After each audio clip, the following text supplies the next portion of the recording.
Now, I very much want to introduce you to this evening's keynote speaker, Professor Kathryn Olesko.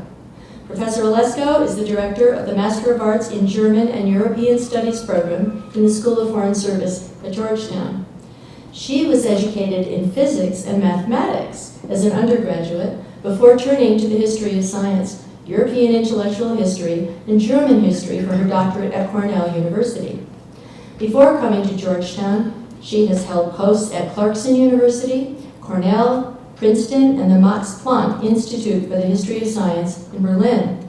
She is a past editor of Osiris and past associate editor of ISIS, the two major American journals for the history of science.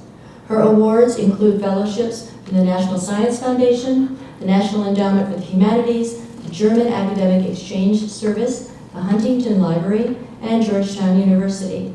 Her main research interest is the history of science and technology in Western civilization since the 17th century, especially science and technology in Germany, science pedagogy, rationality in daily life, and quantification and measurement in science and daily life. It's my pleasure to welcome Professor Kathryn Olesko.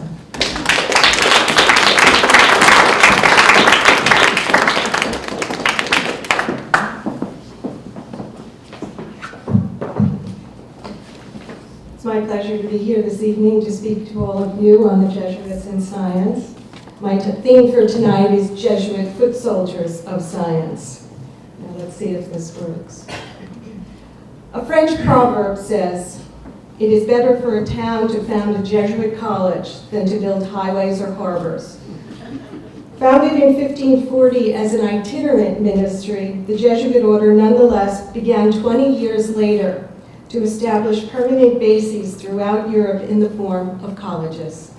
By 1630, the Jesuits had almost 500 of them, and by the dissolution of the order in 1773, over 800. In the Enlightenment, Jesuits were teaching 200,000 young boys and men a year. The order had commandeered teaching as its forte.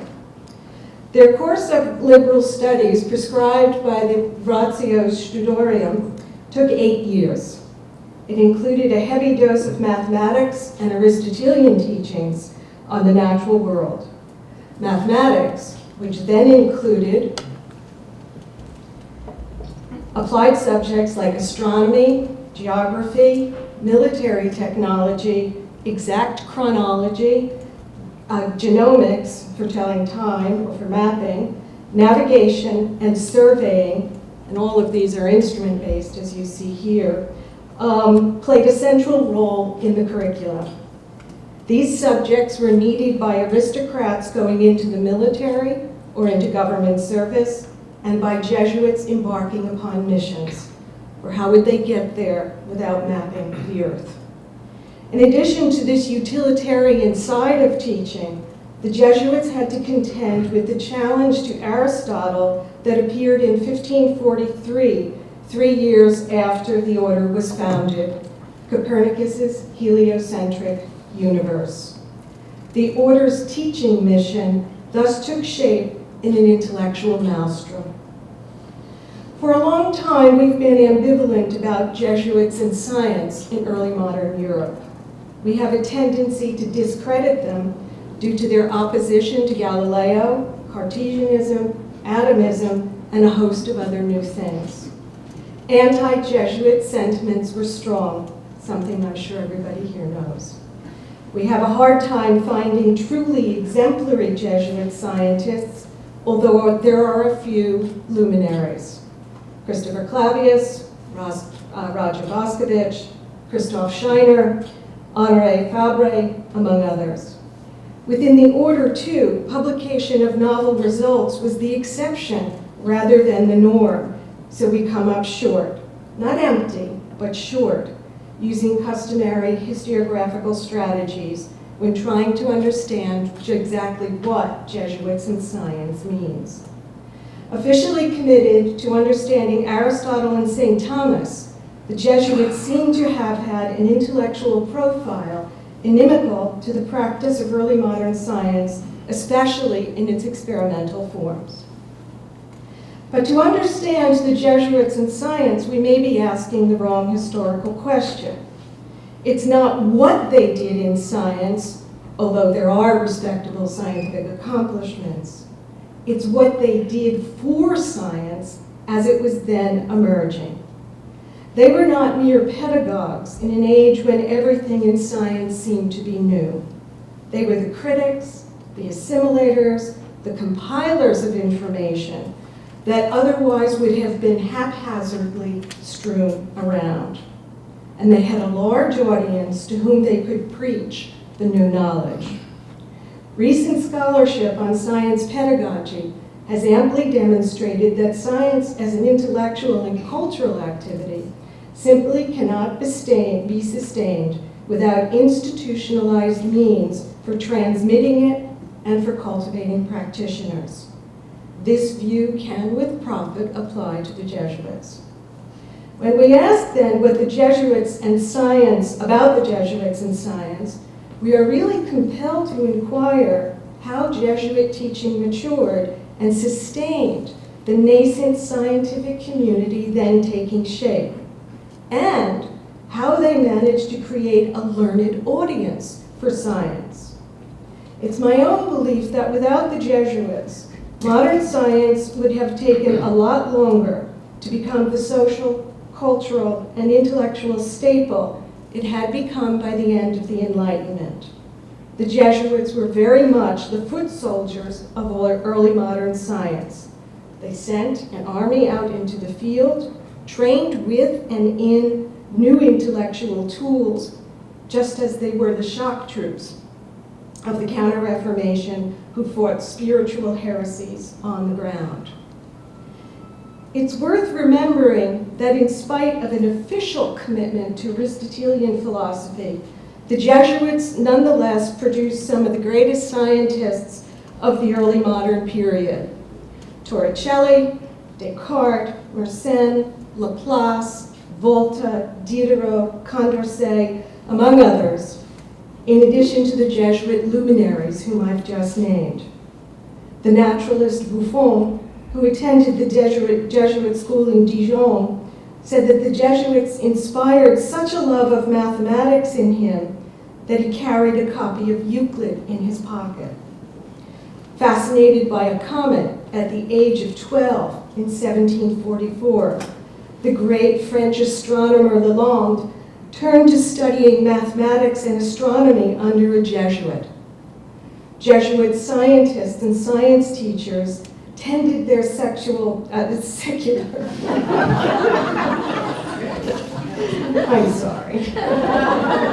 Tended their secular studies with a fervor, sometimes revealing that the calling to science preceded and was stronger than the calling to the order. Giovanni Battista Riccioli wrote to his fellow Jesuit Kircher in 1646 that he was so fascinated by astronomy, he delayed his entrance into the order for 2 years in order to devote himself to it. Ignacy Gaston Pardies wrote in 1671 of an extraordinary inclination toward the sciences that the becoming a Jesuit actually did nothing to extinguish and may even have fostered further. Stories like these compel us to look more closely not at the prescribed curriculum of the Jesuits, but at what the Jesuits were doing to promote such interests in the mathematical sciences and in natural philosophy. Their accomplishment in inspiring fledgling scientists was moreover against all odds, because both the Jesuit constitution and the Ratio warned members to shun novelties. You could not be too inventive or too liberal. You literally had to navigate between intellectual desire and the order's decorum. You also had to be crafty, or as it came to be known, Jesuitical. Sometimes you had to hide the objects of your desire. Jesuits reported coming home to find their scientific and mathematical instruments and books removed or destroyed. And scientific letters were sometimes sent to family members to avoid Jesuit censors. Ways around these obstacles had to be found, and indeed they were. In fact, the safest place to practice or discuss the new science was in the institutions where the order carried out its educational mission, in the colleges. We learn the most about how Jesuits thought about the natural world through their teaching. The Collegio Romano, now the Gregorian University in Rome, founded in 1551 and outfitted with a permanent building in 1582-83 by Pope Gregory XIII, is central to this story, especially for the development and promulgation of Jesuit ideas on Galileo. But the strong network of Jesuit colleges throughout Europe were equally important, for they provide us with a measure of the spread of Jesuit teaching in the sciences. To them, we can also add the Catholic universities of Europe, where Jesuits found positions. All of these were the institutional anchors for exploring and training in the sciences, especially in the German states, where the new experimental philosophy took hold under the tutelage of the Jesuits. Indeed, a professorial position provided the perfect cover for reconciling the calling to science and the calling to God, and Jesuit scientists sought them zealously. In 1616, the newly minted Jesuit Bonaventura Cavalieri went to Pisa, where he met his fellow Jesuit Benedetto Castelli, who introduced him to Galileo, then teaching mathematics in Pisa. When Galileo left Pisa for Florence in 1618, Cavalieri replaced him for 2 years. Eventually, in 1829, Cavalieri received a chair in mathematics in Bologna. His story is pretty typical for the mathematically inclined, but so was Adam Kochanski's. Kochanski worked alongside the Jesuit Kaspar Schott at Würzburg, where he found German states much more preferable than Poland.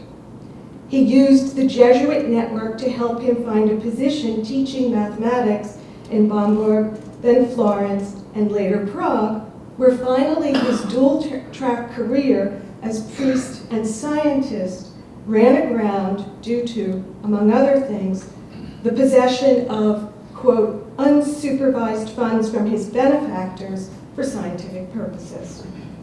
His scientific ambitions crushed, he served in the order's ministry until he was called to Warsaw in 1680 to tutor the Crown Prince in mathematics. Although operating with a prescribed curriculum, Jesuit colleges offered the opportunity to initiate instruction outside the classroom, in private instruction or in casual conversation.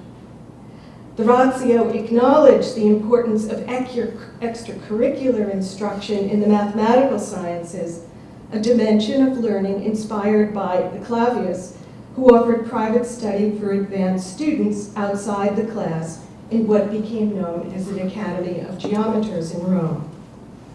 Following his reform of the calendar, which resulted in the introduction of the Gregorian calendar in 1582, Clavius introduced new proposals on mathematical instruction to the Fifth General Congregation of the Order in 1593-94 that formalized his academy, exempted students from taking advanced courses in philosophy and theology, and identified the students in it as mathematicians, one of the first times that word was used.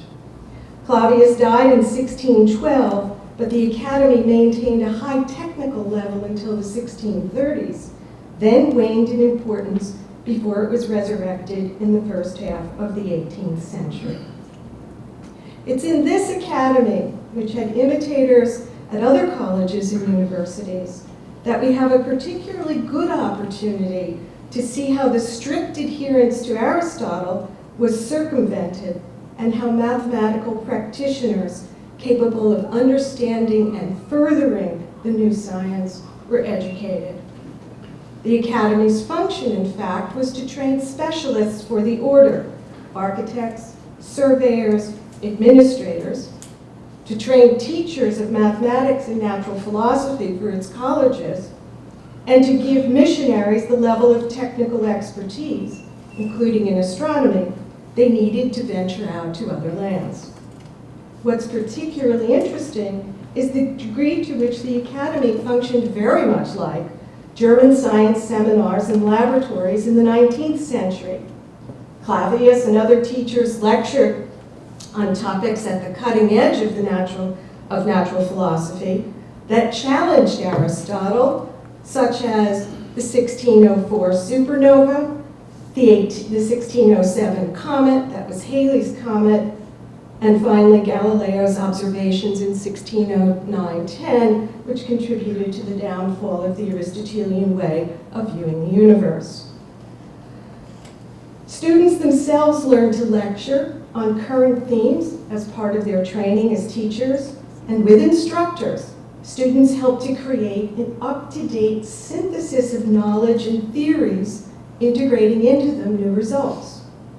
They also discussed the latest instruments and conducted lively debates over the phenomena created by some of them, particularly those produced by pneumatic instruments.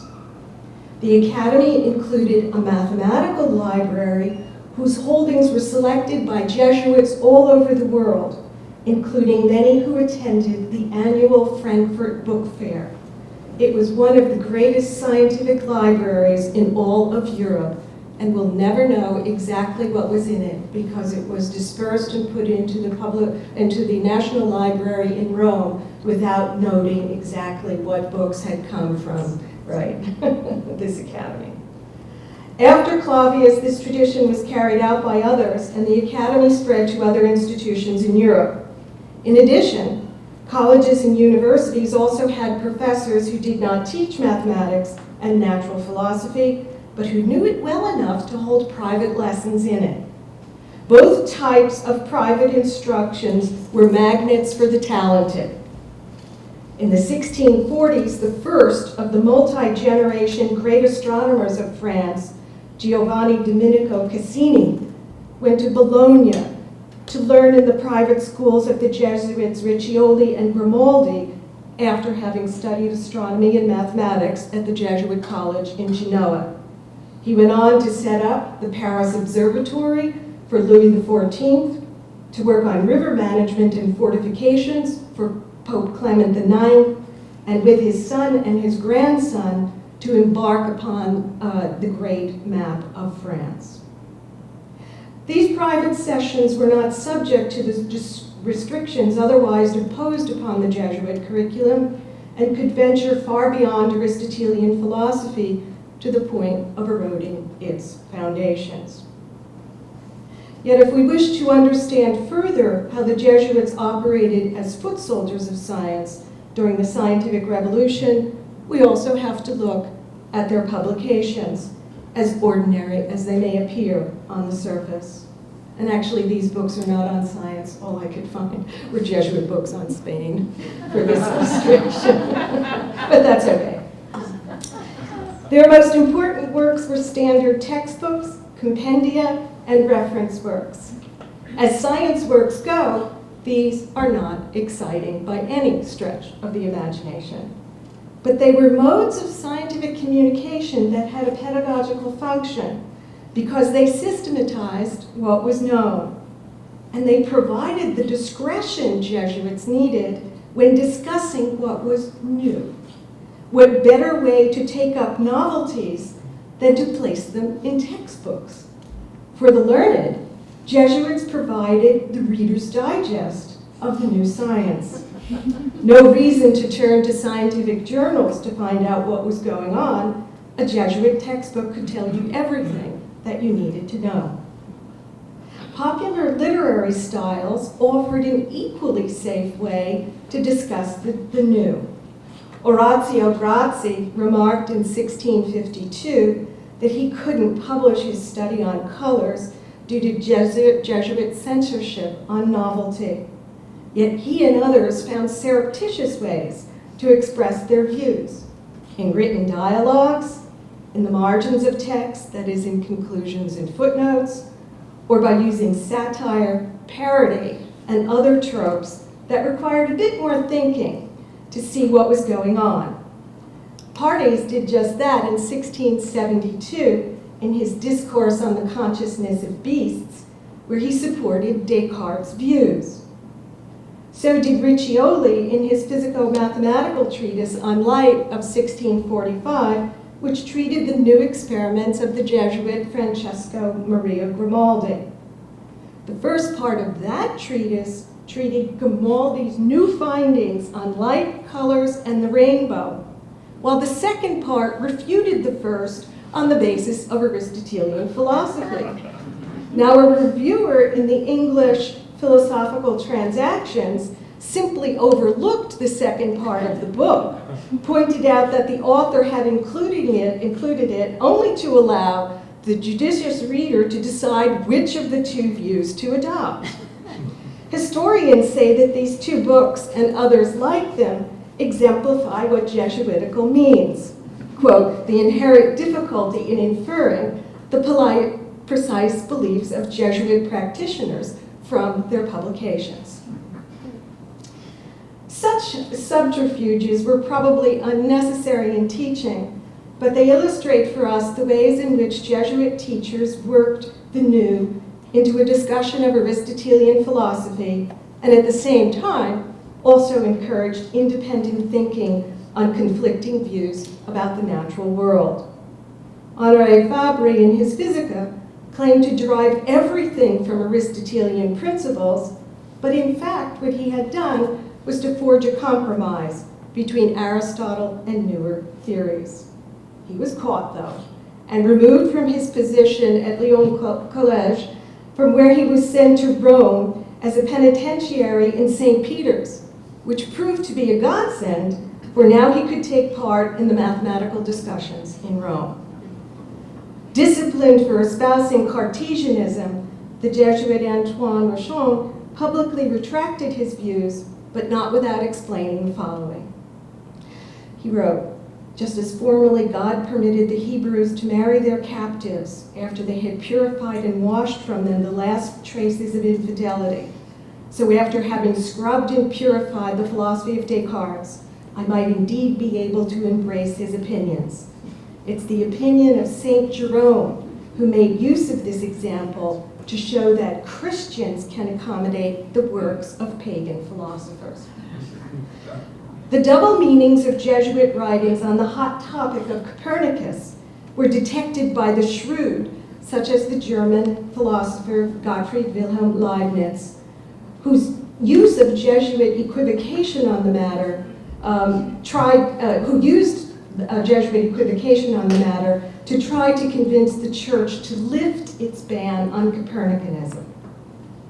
I think overall that we can conclude that the Jesuits made judicious use of their considerable literary skills in order to contribute to one of the greatest intellectual debates of their time by trying to reconcile official philosophical views with a growing weight of evidence that suggested Aristotle's views, including geocentrism, were simply wrong.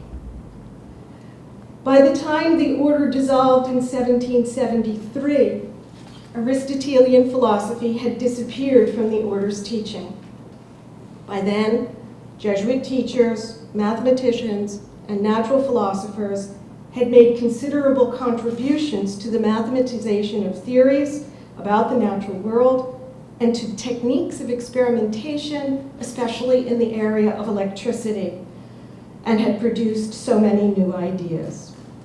Almost all of these contributions were made in and through pedagogical settings. Scholars have bemoaned the fact that despite Jesuit engagement in science teaching, there are few great revolutionary Jesuit scientists from the early modern period. Once again, I believe they're asking the wrong question.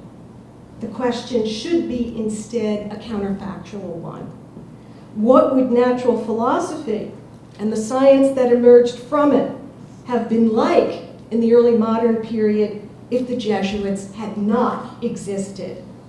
I dare say the conceptual configuration of the scientific revolution, that is, its mathematical form and its reliance upon experimentation, as well as the dissemination and assimilation of scientific ways of looking at the world, would simply not have been nearly as extensive or as well understood without the Jesuit community and its network of colleges. Yet we are only beginning to understand how and to what degree Jesuits contributed to a Catholic secular culture of science in early modern Europe. One conclusion, though, is clear. The Jesuit foot soldiers of science demonstrated how a calling to God was equally a calling to work through the contradictions between Aristotle and the new philosophy. That few Jesuits in the end were expelled from the order for teaching the new philosophy and also the mathematics that came with it is a testament to the curious ways in which the order tolerated, if not outright encouraged, that dual calling to theology and to nature. Thank you.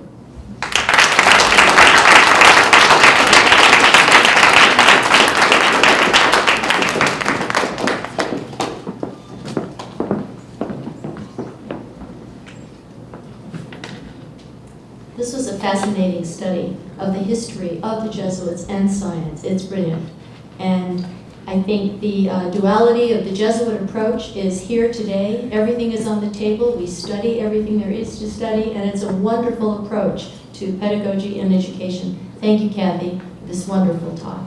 Please join me.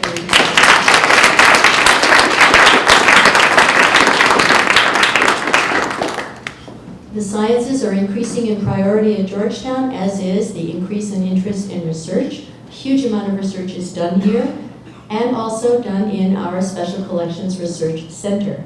I'd like now to introduce Dr. John Buchtel, who is the head of the Special Collections Research Center at our library. John came to Georgetown in 2008 from Johns Hopkins University. We know where that place is too. He holds a PhD in early modern English literature and serves on the faculty of the Rare Book School at the University of Virginia.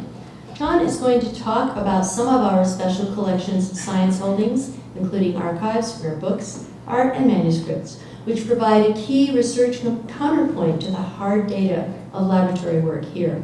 After he speaks, Bridget Burke, about whom you heard just a bit from Tom Wall, is also going to discuss the importance of special collections at Boston College. Welcome John first, and then Bridget.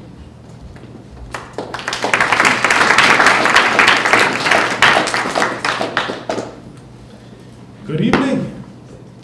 Thank you, Artemis. Thank you, Kathy, for that wonderful talk. And thank you, Tom and Bridget, for rejoining us tonight at Georgetown and for hosting us at Boston College for such a lovely evening last November. And thank you for this wonderful book, which we are delighted to add to our special collections. I'm going to talk for just a few minutes about the history of science and Jesuits at Georgetown. And there's the alternate title. It's not often that I have occasion when discussing rare books and manuscripts to remark that I grew up in Los Alamos, New Mexico, that most beautiful of atomic cities. Yes, I do glow in the dark. My father double majored in math and physics in college. Then after working a year with IBM, programming one of the first mainframe computers for the Air Force, he sensed a call to the ministry. The church he pastored in Los Alamos had a higher proportion of physics and engineering PhDs than you can shake a stick at. So, black sheep of the family though I may be, having frittered away both college and graduate school, studying that most unpragmatic discipline of English literature, surely I'm allowed to talk about matters of science and faith as something of a birthright, even though I am neither a scientist nor the son of a scientist. This evening, let me enter that confluence of science and faith through that third way, literature. Last November, right before our visit to Boston College, I spent several hours with Georgetown's former university librarian, Sue Martin. Sue collects science fiction, and she has agreed to donate her wonderful collection to Georgetown's Special Collections.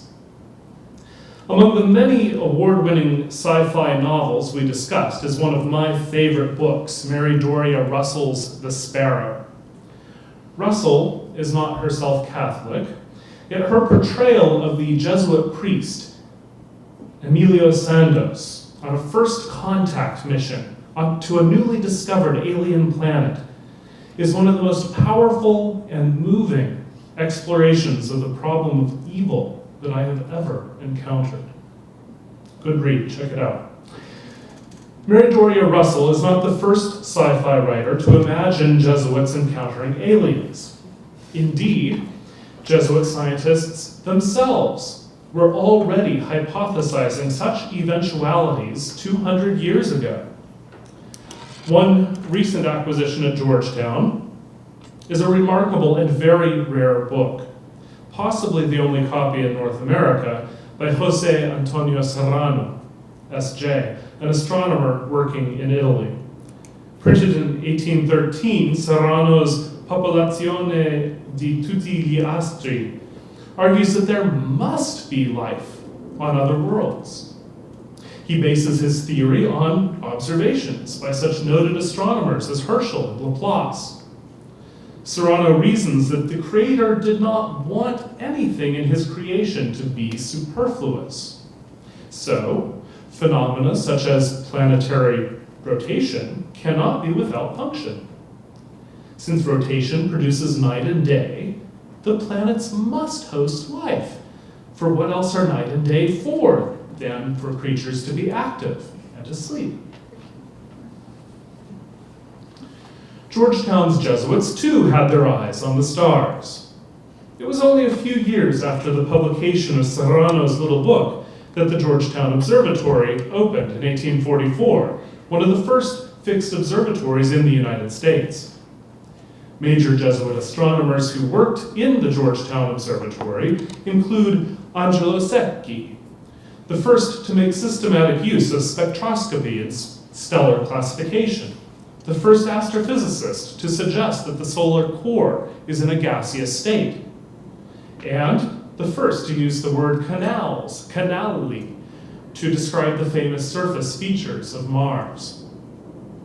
These striking chromolithographs in the Woodstock Theological Center Library depicting solar flares come from Secchi's 1877 treatise on the sun. And they're gorgeous. Special Collections still has much of the Georgetown Observatory's working book collection, as well as related materials in the university archives, such as these observations recorded in 1846. One of our copies of Isaac Newton's groundbreaking Principia Mathematica can be documented not only as having been part of the original Georgetown College Library, it is listed in our earliest handwritten library inventory dating from 1831. But at some point, it seems also to have been part of the Georgetown Observatory's working book collection. There's a great deal more to the story of the observatory than we have time for. We'll have to settle for merely mentioning, for instance, Francis Tondorf, S.J., and the Georgetown Seismological Observatory established in 1910. Oh, if only Father Tondorf could have witnessed this past August's earthquake that so shook Washington. There is much evidence, besides the observatory, that the early Jesuits of Georgetown had a strong interest in the physical sciences. The minutes of the first meeting of the directors in 1797 mentions the sciences as part of the core curriculum. And it appears that a bequest to the library from Georgetown's founder, Archbishop John Carroll, was specifically used for the purchase of current, including expensive, scientific books, such as a subscription to Alexander Wilson's American Ornithology, the most significant work on North American birds before Audubon. There's Georgetown College in the subscription list. It's right across from Thomas Jefferson, and it's 4 entries below the Library of Congress. There are a few other colleges in the subscription list. Yes, Columbia and Dartmouth, but not Harvard, not Yale. Georgetown, of course, has many other rare scientific works that were studied or written by Jesuit scientists. Our first official librarian was Professor of Mathematics and Natural Philosophy, i.e. Physics, Thomas C. Levins. Expelled from the Society of Jesus for insubordination in 1825, Levins became a remarkable book collector, emphasizing both Jesuit and anti-Jesuit books. After his death in 1843, Georgetown acquired his book collection, including scientific treatises by Jesuits like Gaspar Schott and the great polymath Athanasius Kircher. This is the title page to Kircher's catalog of his Wunderkammer, his Cabinet of Curiosity. And this beautiful engraving from that wonderful book reminds us that Jesuits had the capability of doing illustrated lectures like this one hundreds of years before PowerPoint and digital projectors. That's Kircher's Magic Lantern.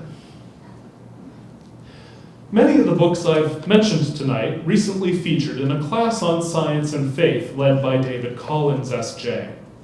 Like many of our peer institutions, Special Collections at Georgetown actively seeks to make rare materials directly available to students so that they may have a tangible, first-hand experience of history while also learning archival and bibliographical skills and research. Special Collections is the primary source laboratory for the historical humanities, including the history of science. In Father Collins's class, we examined the Editio Princeps, the first printed edition of Euclid's Elements of Geometry, 1482. Works by Jesuits like Kircher and Scheiner, and we looked not only at Newton's Principia, but also at Newton's 1733 Observations upon the Prophecies of Daniel and the Apocalypse of St. John. Special Collections continues to collect in these areas. Thanks to the efforts of our curators, Georgetown students and researchers alike can explore not only antiquarian materials such as these, but also collections with a more contemporary focus. For example, they can study a large collection of the letters, photos, and books of Pierre Teilhard de Chardin, one of the most influential of modern Jesuit scientists on matters of how faith can not only survive, but flourish in a world that seems to be governed by the rules of empirical science. Teilhard was forbidden from publishing his attempts to square the evolutionary hypothesis with Christian doctrine. Accepting the Church's judgment, he turned to the less elegant form of the mimeograph as a means of privately circulating his thoughts. Digital reproductions, such as this image of Teilhard's Comment je crois, serve a number of wonderful scholarly purposes, but there is nothing like being able to see such materials at first hand. One cannot fully appreciate Teilhard's accomplishments without having seen his mimeographs. Among the things we are actively teaching our students are some of the important empirical reasons for consulting originals, as well as looking at pictures of them on their iPhones. What a great privilege it is, like our sister institution, Boston College, to steward and preserve important primary source materials such as these for the use of both current and future students and scholars.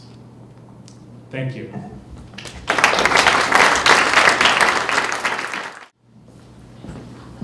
So you keep hearing my name. I'm Bridget. Truly we stand on the shoulders of giants, right? That's Newton for you. And so I'm last and I have the most people to thank, but of course, thank you, Artemis and John, for hosting us this evening. It's a wonderful mirror of our event in November in Boston. So delighted to be here. It's always kind of gratifying when other people say, kind of sort of the same things that you're going to say. You feel like you're on the right track. So I am going to be picking up on some themes here, but largely focusing on how collections end up in places, why books get published over and over again, and what people do with them once they're in a repository. So, here's my old clip. The Jesuit collections at the John J. Burns Library at Boston College cover a wide range of subjects reflecting the rich and diverse scholarly interests of the Jesuits.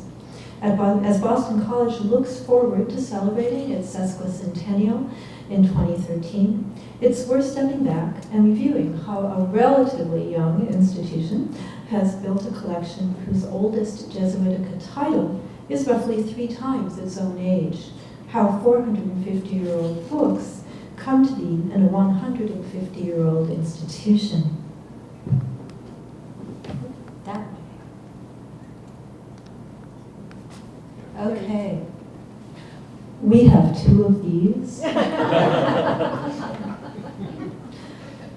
Certainly our collections have grown incrementally through a culture of collecting and giving that dates to the time of the founders of the college. But in recent years, the Jesuitic collections at the Burns Library have been substantially enhanced by several major acquisitions. A gift from the Weston Jesuit School of Theology added more than 750 pre-suppression volumes, including this copy of Clavius's 1581 work on sundials with its beautifully illustrated title page. And our second copy is actually from the Boston College High School Library, which is another interesting story about how these works end up in sort of secondary education. Another acquisition in 1997 of the duplicate volumes from the Bibliothèque de Printemps in Chantilly added some 8,000 volumes to the Burns Library Jesuitica collections, of which more than 4,000 were published before the Society's suppression in 1773. The Burns collection now counts over 13,000 volumes by or about Jesuits and includes many scientific titles. These volumes honor our history as a Jesuit institution and also, as we shall see, contribute to opportunities for student formation through outreach activities which engage students and faculty with our collections. To give some context to the accumulation of scientific Jesuitica, we must look at how the role of science in the curriculum at a Jesuit institution has been defined. In the Boston College Course Bulletin of 1894, President Father Timothy Brosnahan affirmed the role for scientific education in the Jesuit system, and I'm quoting, while recognizing then in education the necessity and importance of mathematics and the natural sciences, which unfold the interdependence and laws of the world of time and space. The Jesuit system of education has unwaveringly kept language in a position of honor as an instrument of culture. So science is good, but language is better. Well, language is also an instrument of science. Jesuits practiced science, and the library's collections reflect this by holding a range of scientific works by Jesuits. Natural history, including astronomy, is especially well represented. When Jesuit scientists looked to the skies, what did they see, and how did they put that knowledge to work? For Christoph Clavius, a professor of mathematics at the Jesuit College in Rome in the time of Galileo, this treatise on the making of sundials was but one pragmatic manifestation of mathematical and astronomical knowledge. Clavius, as Kathryn pointed out, is better known for his work on the Gregorian calendar. Yet this work speaks to his practical engagement with the world of time and space as it is measured by the sun's movement. So Jesuits in space. Well, you have to pass through the lower atmosphere before you can get to the upper atmosphere. So I'm going to talk a little bit about Francesco Lamaterzi. In my short time, I want to talk about two additional Jesuit books in the Burns Library that highlight Jesuit men of science who took their knowledge of the skies and applied it in very practical ways. Francesco Lanterzi has been described as the father of aeronautics on the basis of his 1670 work on airships. Lanterzi was an instructor of mathematics in Ferrara. The illustration here shows a passenger ship with balloons made of thin copper foil. The spheres would contain a vacuum and theoretically be lighter than air, carrying the ship aloft. This 1784 edition, part of the Chantilly collection, was printed over a century after the initial publication, which is interesting. Why, one might ask, did such a fantastic apparatus resurface after 100 years? Perhaps due to a renewed interest in flight. This edition was published just 1 year after the successful ascent of a hot air balloon carrying a sheep, a duck, and a rooster in Paris in 1783. So these things live on. They take on lives of their own. There are several practical flaws to Lanterzi's design, perhaps more importantly for Lanterzi, who lived through the 30 Years' War. The notion of man ascending to the skies raised moral questions about the capacity of invention to do more harm than good. He wrote, "God will never allow that such a machine be built. No city would be safe from raids. Iron weights, fireballs, and bombs could be hurled from a great height." The vacuum pump, which was necessary to the design of this airship, was the subject of experiments by another Jesuit, Gaspar Schott, and the device had many practical applications. Why did Lanterzi choose to write about fantastical airships? So this is a movable book. It's kind of hard to see, but on the left hand you see a dial that in fact can move the string. Not all popular Jesuit science in the vernacular lean towards the fantastic. As William Falconer noted in his 1813 work, A New Universal Dictionary of the Marine, the Jesuits, who had long been considered as a well-informed set of men and had treated on almost every branch of science, notwithstanding their having been reproached by historians with converting learning into superstition, did not deem the art of navigation beneath their consideration. Falconer goes on to name 3 French Jesuits, including this one, Esprit Fazenas. And you'll note I have question marks there because this is one that I'm not exactly sure how it came into our building. We don't always know where material comes from. Fazenas, who lived from 1692 to 1776, held the title of Professeur Royal de Hydrographie and director of the Observatory in Marseille. He was a mathematician and an astronomer who wrote textbooks on marine observation and on the determination of longitude, and published translations from the English on physics and optics. La pratique du pilotage is an expansion of a shorter work published in 1733. The 1741 edition is explicitly aimed at the commercial interests in Marseille, a port city where he was teaching. The volume is a textbook and features lessons followed by exercises that read in rough translation. So you want to know the longitude of Malta. What do you do? How do you find it? Jesuit scientists were engaged not just in research but in teaching, as we've heard earlier, and in all likelihood, Fazenas students in Marseille would have been drawn in part from families engaged in commercial shipping. So while Fazenas, like Lanterzi, cast his eyes to the stars, he saw the seas, perhaps in response to the practical needs of his students. The text is not fantastic at all, but a highly useful work on navigation.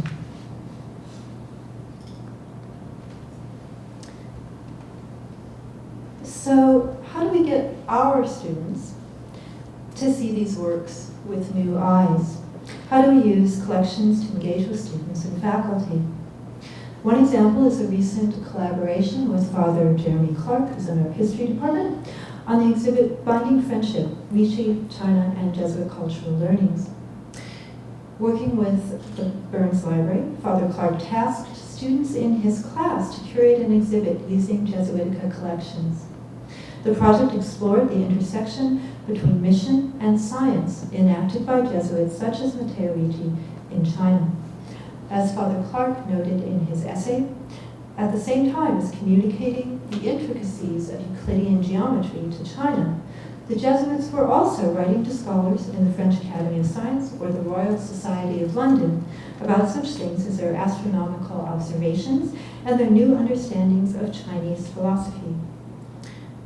Supported by a grant from the Boston College Academic Technology Advisory Board, the web-based Ricci project will eventually feature a number of multimedia resources to demonstrate Christian mission history in Asia and the exchange of cultural and scientific information resulting from that work.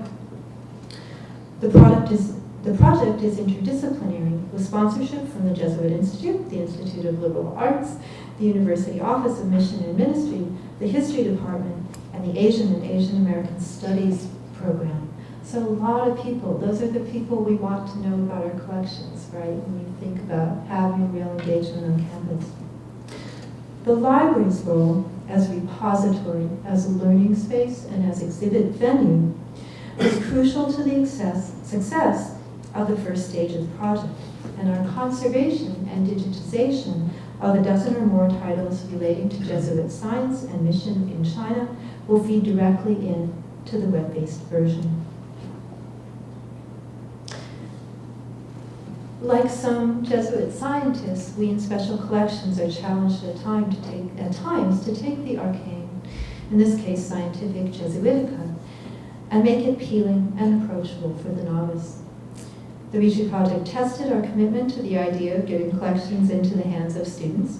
It was a challenge to balance preservation and security with the unbridled enthusiasm of student curators.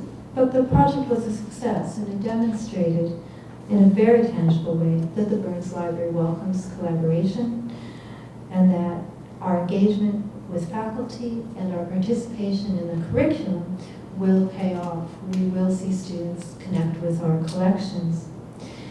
By doing this, by engaging with the curriculum and through an active exhibits program and an active instruction program, we can explore the stories behind these leather-bound tomes and reach out to connect students, faculty, and alumni with our rich collections.